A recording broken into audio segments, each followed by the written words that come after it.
I gave birth. We did handprints. The nurse said, "Weird, this ID band doesn't match mom's chart." 2 weeks later, the clinic called. We transferred the wrong embryo. My husband sat down and said, "I need to tell you something." He already knew. I'm 31F. He's 33M. We live in Chicago, in a walk-up in Logan Square, with radiators that hiss like they have opinions, and a bodega downstairs that sells both great tamales and suspicious batteries. We did IVF after 2 years of trying, and I thought the worst thing it would do to me was make my thighs a pincushion. We started shots last spring. I'm Aaron, a high school English teacher who ruins movies by saying the book was better. He's Luke, software sales, the guy who says, "Let's circle back in real life." We banked embryos because I'm a planner. We picked a clinic because the internet said they were personable and cutting edge, which are often opposites. We transferred in August. Pregnant, cried, sent an ultrasound to my mom, who printed it and stuck it on her fridge with a magnet that says, "Bless this mess," which has been the family motto for decades. The pregnancy was textbook. Cravings, insomnia, my thighs doing their own weather pattern. Luke rubbed my feet and said, "Little bean," and I pretended not to like it. Our daughter, so we thought, was born in late April. I labored for 20 hours the way you do when your body is doing a thing you've asked it to and also hates you. She was perfect and squinty and furious. I had never loved anyone more who had done less. They strapped the tiny ID bands to our wrists like hospital friendship bracelets and hers to her ankle. A nurse wheeled us to postpartum, a faintly beige room with a window that made the skyline look borrowed. We did the thing you do, counted toes, texted parents, took pictures we now know have a plot twist hiding in them.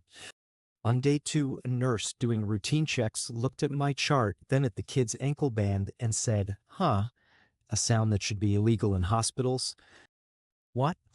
I said the way you say "what" when you are very tired and very happy and do not want to be. "The long number's right," she said, "but the initials, the file says EK, your band says EM, could be a printer mix-up." She smiled like it was small and went to the desk. She came back with a new band. "Just a label snafu," she said. "It happens." We went home into a blinding, wonderful fog.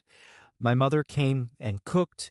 Luke did laundry wrong, and I didn't correct him because I wanted a father more than I wanted crisp towels. We named her June. She fit. 2 weeks later, my phone rang with a suburban number. I ignored it because nap.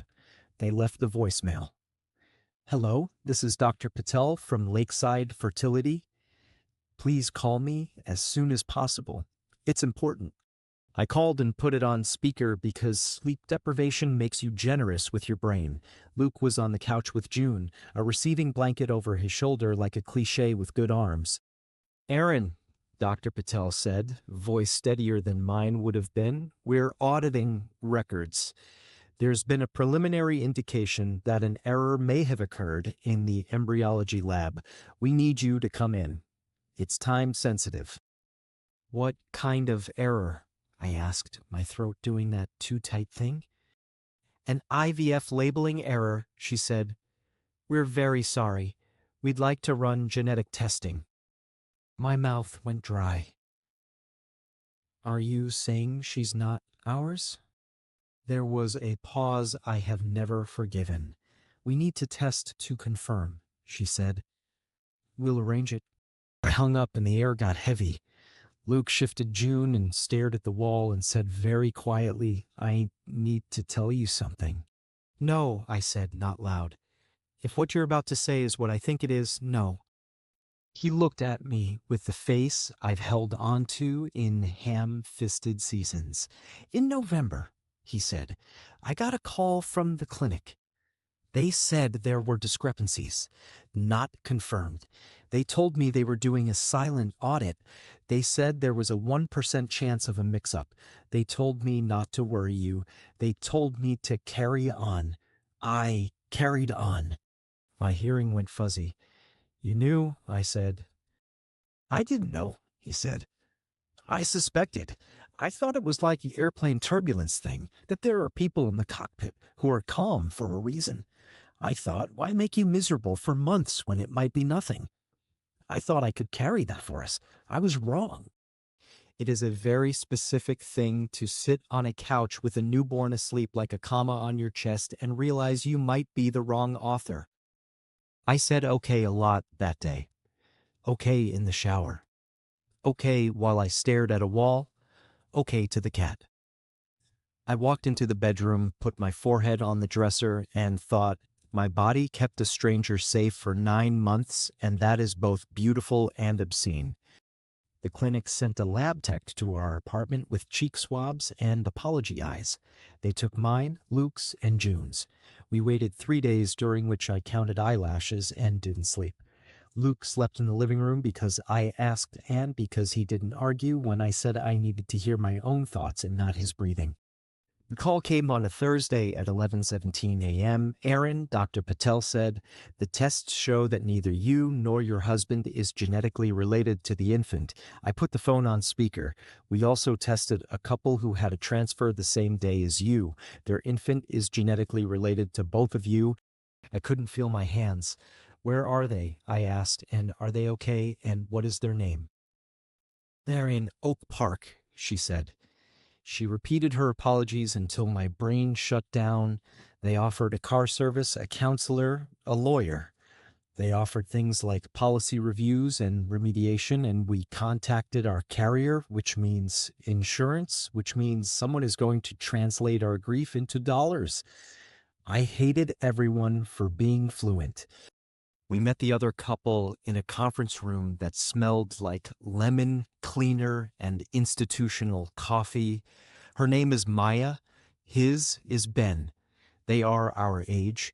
Maya is a pediatric nurse with eyes that look like the part of a poem that does what it wants. Ben is an accountant who clutches his hands together like a prayer muscle. They were holding a baby boy, our genetic son. I looked at him and felt something clicking and something tearing.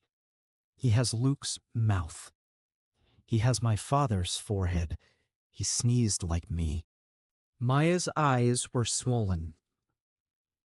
"We're so sorry," she said, which made no sense because nothing was her fault and everything was wrong. We cried. We held each other's babies with hands that didn't know what to hold. June rooted against Maya's shoulder, and I had to look away for a second because there is only so much a person can do in a conference room. No one said the word swap. No one said it like that. We said time. We said lawyers. We said we will not separate them until something. We went home to separate lives with the same wrong rightness. Updates. Update 1, 3 days after results, we hired a lawyer. Her name is Gwen. She sat across from us and did not look surprised, which I guess is what you pay for. "There's case law," she said. "Not much. The best we can do is keep every decision child-centered." She told us words I didn't want: custody, declaratory judgment, parentage, and words I did: agreement, co-parenting, harm reduction.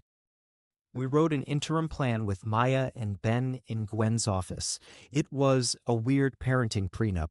For 12 weeks, we would stay where we were, no swapping because infants are not parcels.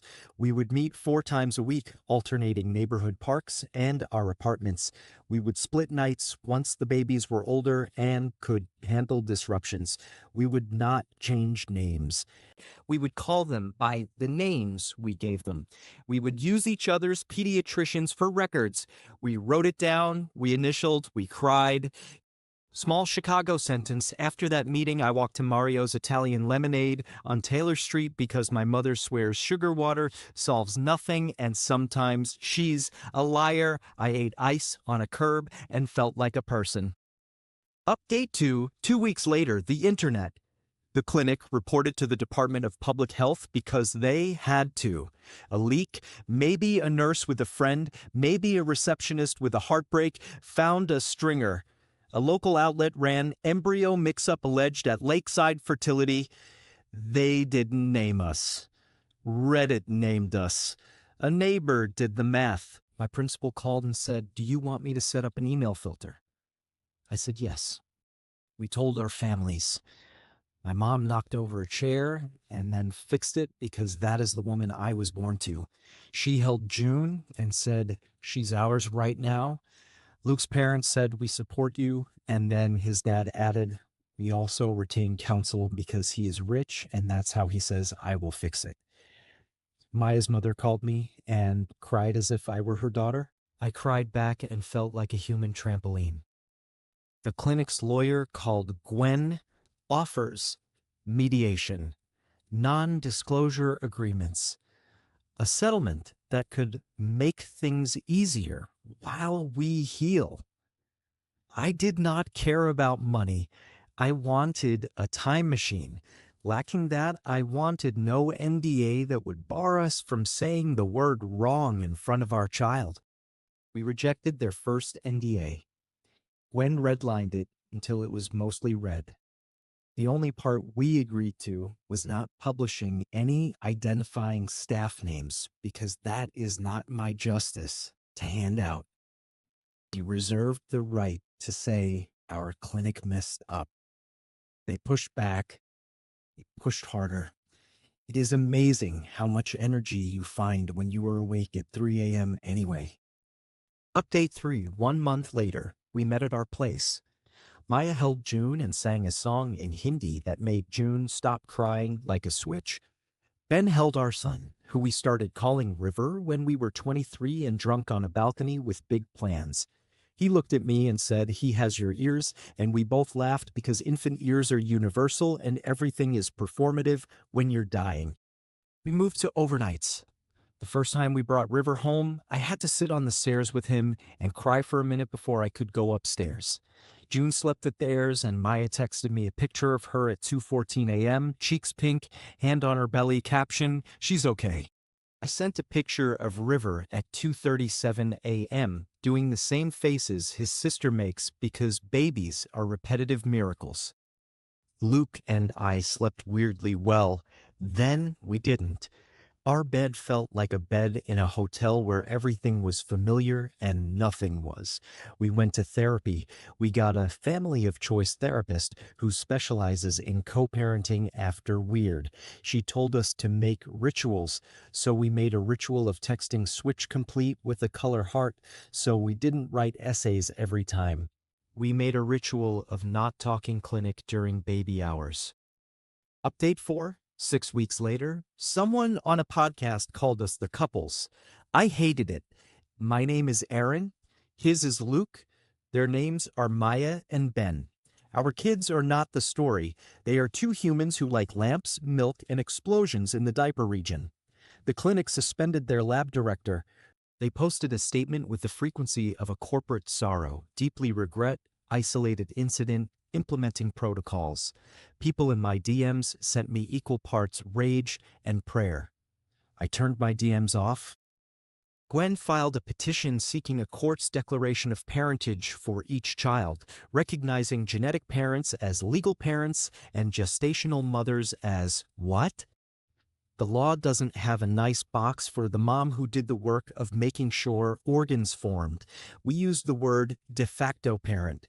We asked for joint legal custody for both couples and a residential schedule that would evolve. We told the court we are not here to fight each other. We are here to make a how. The judge was a woman with kind eyes and the patience of someone who knows how to tell grown-ups to take turns. She appointed a guardian ad litem, GAL, for the babies who came to our apartments and looked at our bookshelves because apparently that matters. She recommended we not separate them. She liked our plan. She said, "This is terrible. You are doing beautifully." I cried in a hallway. Small USA local sentence. We walked by the lake at Montrose and watched a guy fly a kite so well it made me believe in competence again. Update 5. 3 months later, names. This was the hill everyone warned us about. We decided to keep both. Legally, River got River James Luke's last name, Maya's last name, and June got June Anaya Ben's last name, my last name. It looks like a law firm. It feels like an answer we will revise in a decade if they want different. We started a shared Google Calendar called The Babies because we are very hilarious. We put everything in it: pediatrician visits, music class, nap preferences, formula brand when we're not being purists, my mother's visits because she brings soup and disapproval of the clinic. We also made a private Instagram that only the four of us can see. It's the only social we do for them. It's basically River eating his hand, June being mad at socks, updates like first roll. We do not perform this for strangers, we perform it for each other so we don't write novels. Luke and I stopped being polite about his silence. He said, "I thought I was protecting you."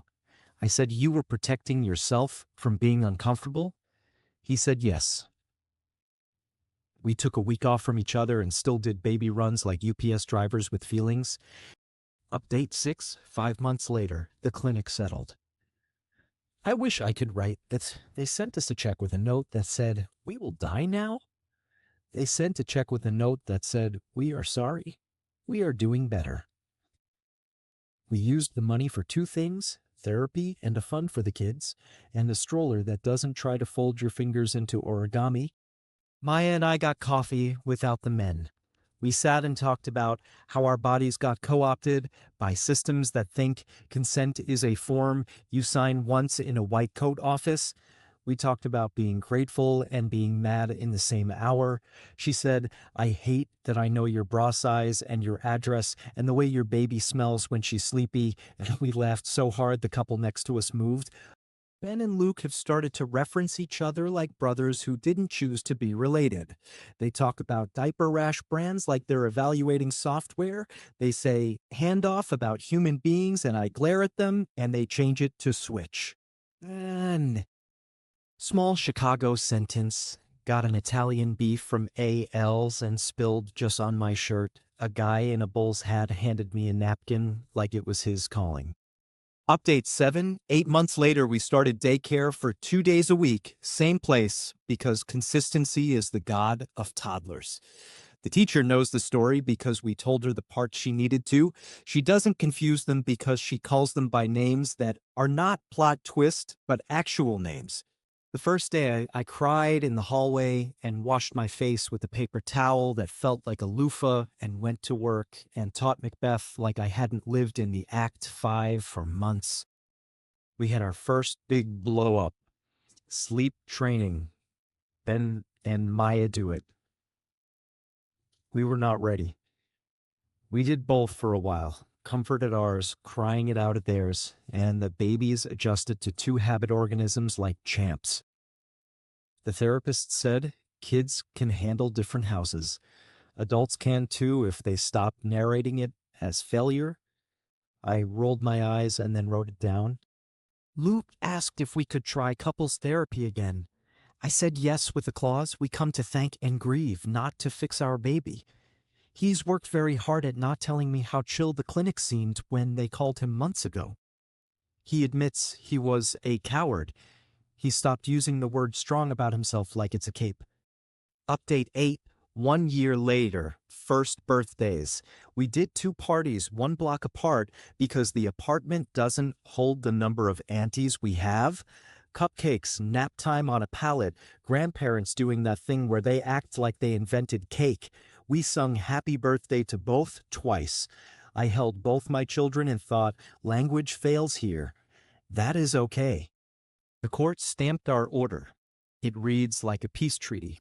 We have joint legal custody for both kids, residential schedule that shifts each year, holiday plan that looks like a train schedule. It's boring and beautiful. Luke and I are different. We sleep in the same bed most nights. We have boundaries around his impulse to hold bombs for us. He tells me if anyone calls him from any institution with the word medical in it, he puts conference calls on mute and texts me when he is too in his head. He is good with River in a way that is specific and genetic and also not the only way to be good. He is good with June in a way that is muscle and patience and learned. I love him differently. He loves me humbler. Maya and I spend Thursday mornings in the park with coffee we don't finish. Sometimes we talk about daycare crafts. Sometimes about what do we do when they cry at the same time for different things and both want the mom who is not there. We keep doing the next thing. Sometimes I look at her and think we met each other in a movie we did not buy tickets to, and then I hand her wipes. Small USA local sentence. We took the kids to Lincoln Park Zoo on a Tuesday morning and watched the giraffes do giraffe things while a school group screamed in harmony. Update 9, 15 months later, the clinic tried to make nice by inviting us to a patient advisory panel. We said yes because we wanted to tell them things like double ID on every handoff, no silent audits if you suspect you tell, hire a nurse whose job is grief triage, don't make your mistakes our NDAs. They listened. Or they pretended well. A Tech 23 ponytail that says, I went to school for this and I care, came up to us and cried. I told her she will be the reason it doesn't happen again. River says, June says, no, we are in trouble. We go to the beach in Rogers Park and eat sand because you can't tell a child not to. We have a group chat called The Four. We send each other pictures of ridiculous socks and comments like, she ate a pebble? Do we need to call poison control? We did once. They said, poop watch. We watched. Luke's mother now texts Maya about recipes. Maya's mother texts my mother about sorry shops in Divin. Ben and my dad fish in silence like men who are trying to be useful.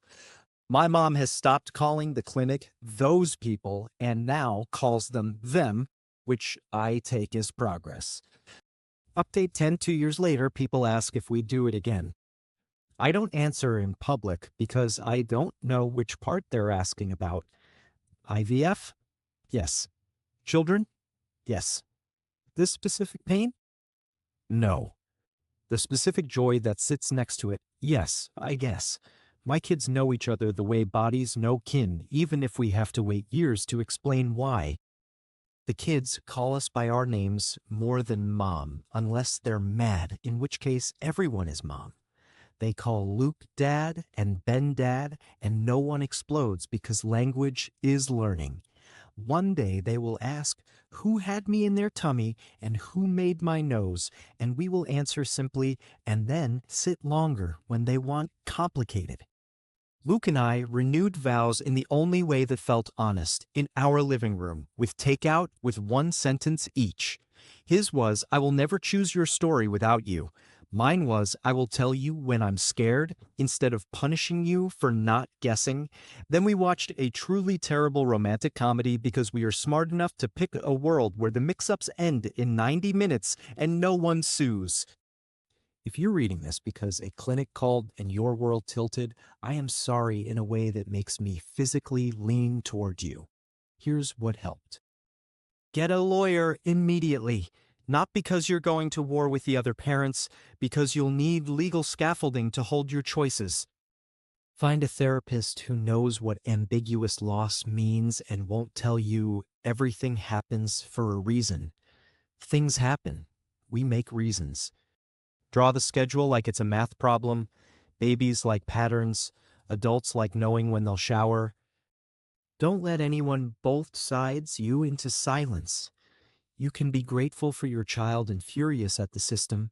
They coexist. Social media is not your friend right now. Group chats are. Ask the clinic for everything in writing.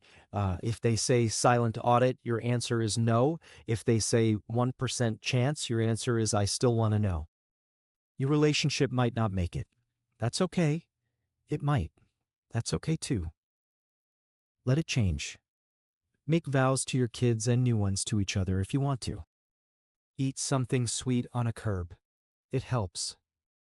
Small Chicago sentence. I stood on the 606 at sunset with a lukewarm coffee, watched the train snake through brick, and for a moment, not long, but real, I wasn't anyone's litigation or lesson plan. I was just a person in a city with 2 kids who will grow up knowing the truth and 4 parents who refuse to let someone else's error write their ending. Final tiny note. People ask me who the real mom is. Baby, I am real. Maya is real. The person who carried is real. The person who looks into a face that looks like them and still has to learn that face is real. Real is not a category, it's a practice. Every day I practice mothering both of them in the shape I get. I practice being a wife who hates a decision and loves a man. I practice being a friend to a woman who should have been a stranger. We all deserved better. The kids did too. We do the next right thing anyway. We are building a family like someone builds a bridge, slow, measured, with a lot of checking bolts. We stand on it and test it, and sometimes it sways, and sometimes it holds like a miracle. And then we walk across to the park because someone forgot the wipes.